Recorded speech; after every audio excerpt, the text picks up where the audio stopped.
ယနေ့ကြာရောက်သောမွေးနေ့ကိုအကြောင်းပြု၍မြန်မာနိုင်ငံတွင်2025ခုနှစ်မတ်လ28ရက်နေ့နေ့လယ်12:52မိနစ်ခန့်အချိန်ခါဝယ်ငလျင်ဘေးသင့်၍ပြန်လွန်တော်မူကြကုန်သောဆရာတော်သံဃာတော်များနှင့်သီလရှင်ဆရာကြီးဆရာလေးတို့နှင့်ဘာသာတိတိမှလူပုဂ္ဂိုလ်တ attva အပေါင်းတို့အားယနေ့ပြုအပ်သောမွေးနေ့ကုသိုလ်အစုစုနှင့်တကွအကျွန်ုပ်၏ဘဝဆက်ဆက်က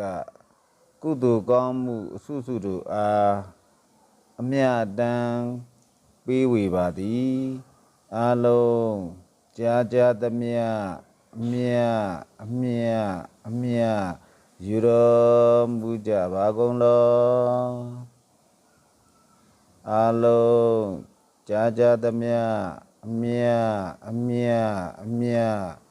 ယူတော်မူကြပါကုန်လောအလုံးကြားကြားသမျှအမြတ်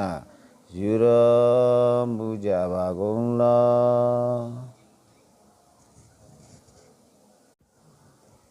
ယနေ့ကြာရောက်သောမွေးနေ့ကိုအကြောင်းပြု၍မြန်မာနိုင်ငံတွင်2025ခုနှစ်မတ်လ28ရက်နေ့နေ့လယ်12:52မိနစ်ခန့်အချိန်ခါဝယ်ငလျင်ဘေးသင့်၍ပြန်လွန်တော်မူကြကုန်သောဆရာတော်သံဃာတော်များနှင့်သီလရှင်ဆရာကြီးဆရာလေးတို့နှင့်ဘာသာတိတိမှလူပုဂ္ဂိုလ်တ attva အပေါင်းတို့အားယနေ့ပြုအပ်သောမွေးနေ့ကုသိုလ်အစုစုနှင့်တကွအကျွန်ုပ်၏ဘဝဆက်ဆက်ကကုသိုလ်ကောင်းမှုအစုစုတို့အားအမြတ်တမ်းပေးဝေပါသည်အလုံး